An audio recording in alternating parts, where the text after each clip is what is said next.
Everyone, आज हम बात करेंगे यूफोरिया सीजन 3 सिडनी स्वीनी और कैसी कंट्रोवर्सी के बारे में। ये बात अब क्लियर हो चुकी है कि यूफोरिया में कैसी का कैरेक्टर सिर्फ स्टोरी के लिए नहीं बल्कि सैम लेविंसन की कुछ सिक फैंटेसीज को सेटिस्फाई करने के लिए बनाया गया लगता है, और सिडनी स्वीनी भी इसमें फुल ऑन बोर्ड नजर आ रही है। शो अब डिस्टर्बिंग चीज़ों को नॉर्मलाइज करने की कोशिश कर रहा है। आइए इसको डिटेल में डिस्कस करते हैं। सबसे पहले पॉडकास्ट सीन्स की बात। कैसी पॉडकास्ट पे जाती है और बोलती है, अगर कोई मर्द कहता है कि उसको एक ऐसी गर्लफ्रेंड चाहिए जो कुक और क्लीन कर सके, तो ये भी ऑलमोस्ट एन वर्ड बोलने जैसा है। दूसरी जगह जब उसको बोला जाता है कि वो डेमोक्रेट लगती है, तो वो कहती है, प्लीज मैं वो वर्ड नहीं हूँ। लोग बहुत अपसेट हैं क्योंकि ये लाइन सुन के लगता है सिडनी अपनी रियल फीलिंग स्क्रीन पे ला रही है। अब असली डिस्टर्बिंग पार्ट, इस सीजन में कैसी ओनली फैंस टाइप कंटेंट बना रही है। वो बेबी ड्रेस में पैसिफायर मुंह में लगाकर लेग्स वाइड ओपन करके पोजेस दे रही है। एक सीन में डॉग कॉस्ट्यूम में भी, और जेकब एलॉडी को उसको एंटरटेन करना पड़ रहा है उस स्टेट में। ये सब देखकर बहुत लोगों को लग रहा है कि ये ह्यूमिलिएशन रिचुअल जैसा लगता है। सीजन 1 और 2 एजी थे, रियल लाइफ प्रॉब्लम्स दिखाते थे, लेकिन सीजन 3 में ये परवर्स और ग्रोस लेवल तक चल पहुंचा है। सिडनी स्वीनी ने खुद एंटरटेनमेंट टुनाइट को इंटरव्यू में कहा, कैसी एक क्रेजी कैरेक्टर है, वो फेम के लिए कुछ भी कर सकती है, बहुत वाइल्ड और इंटरेस्टिंग चॉइसेस लेती है, आप डिसअपॉइंटेड नहीं होंगे। उन्होंने ये भी एक्सेप्ट किया कि कुछ सीन्स इम्प्रोव थे। ट्रिशा पेटेस ने अपने पॉडकास्ट में बताया कि उनका सीन इम्प्रोव था और सिडनी वाइल्ड लाइंस बोल रही थी जिससे वो शॉक रह गई थी। एचबीओ एडिटर्स को भी सीन एडिट करने में बहुत दिक्कत हुई क्योंकि वो इम्प्रोव था। सैम लेविंसन एक डायरेक्टर हैं।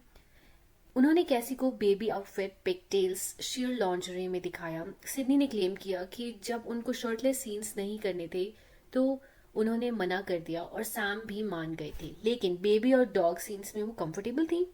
बहुत लोग पूछ रहे हैं, अगर आप कुछ चीज़ों पे स्टैंड ले सकते हो तो ये वाली लाइंस क्यों क्रॉस की। सैम लेविंसन ने एक्सप्लेन किया कि डॉग सीन में ह्यूमर था क्योंकि हाउसकीपर फिल्म कर रही थी, लेकिन लोग ये नहीं मान रहे। उनको लगता है कि उनकी पर्सनल फैंटेसीज को शो में लाने जैसा है ये। डायरेक्टर ऑफ फोटोग्राफी ने भी बताया कि उन्होंने mid century techy house choose किया ताकि ओनली फैंस एस्थेटिक शो के साथ मैच हो सके। और ये सिर्फ कैसी तक नहीं रुका। जेंडेर के कैरेक्टर रू को बलून्स में ड्रग्स स्वैलो करने का सीन बहुत डिस्गस्टिंग लगा सबको।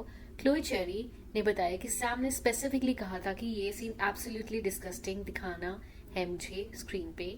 मेक्सिको बॉर्डर वाला सीन में फार्ट जोक्स और क्रॉस कॉमेडी भी ऐड की गई। सैम खुद कार में फार्ट साउंड्स कर रहे थे। एक्ट्रेसेस ने कहा कि फिल्मिंग के टाइम मजा आया, लेकिन फाइनल देखने में बहुत क्लोज लगा उनको। क्रिटिक्स ने भी शो को हार्शली रिव्यू किया है। कुछ ने इसको फेटिशिस्टिक, मिसोजिनिस्टिक और क्रीपी ओल्ड मैन फैंटेसीज बोला है। एंड किसके? उनके डायरेक्टर के। शो में हर फीमेल लीड को सेक्स वर्क और एक्सप्लॉयटेशन के थ्रू दिखाया जा रहा है। प्रीवियस सीजन्स डार्क और रिलेटेबल थे। इस सीजन में कॉमेडी ऐड करने की कोशिश की गई, लेकिन ये फोर्स्ड और क्रीपी लग रहा है। कास्ट के बीच में भी टेंशन है। जेंडे और सिडनी स्वीनी के बीच ऑकवर्डनेस दिखती है। एलेक्सा डेमी के साथ भी उनकी बीफ चल रही है। रेड कार्पेट पे उनका इंटरेक्शन बहुत फेक और फोर्स लगा था। सोर्सेस के मुताबिक वो सेट पे एक दूसरे को अवॉइड कर रहे थे। सिडनी स्वीनी को बहुत बैकलैश मिल रहा है। लोग कहते हैं कि कैसी और सिडनी अब अलग नहीं लगते, उनका रियल लाइफ पर्सनालिटी और ऑन स्क्रीन कैरेक्टर मिक्स हो रहे हैं। सिडनी ने कहा था कि कैसी उनकी लाइफ का बड़ा पार्ट बन चुकी है, लेकिन अब ये बिटर स्वीट लगता है। आप लोग सोच रहे होंगे कि ये सब नॉर्मल है क्या? यूफोरिया हमेशा से प्रोवोकेटिव था, लेकिन इस सीजन में लाइन क्रॉस कर दी है क्या? बहुत लोगों को ये कंटेंट देखकर सच में अनकंफर्टेबल फील हो रहा है। सैम लेविंसन और सिडनी स्वीनी दोनों पे सवाल उठ रहे हैं कि ये कितना नेसेसरी था। आपको यूफोरिया सीजन 3 कैसा लग रहा है? सिडनी स्वीनी और कैसी के न्यू सीन्स से आप ग्रोस्ड आउट हुए क्या? संडे और बाकी कास्ट के बीच जो ड्रामा चल रहा है उस पर आप क्या सोचते हैं? कमेंट सेक्शन में अपना ऑनेस्ट ओपिनियन जरूर दीजिएगा। अगर आपको ये वीडियो पसंद आया तो लाइक एंड सब्सक्राइब जरूर करिएगा।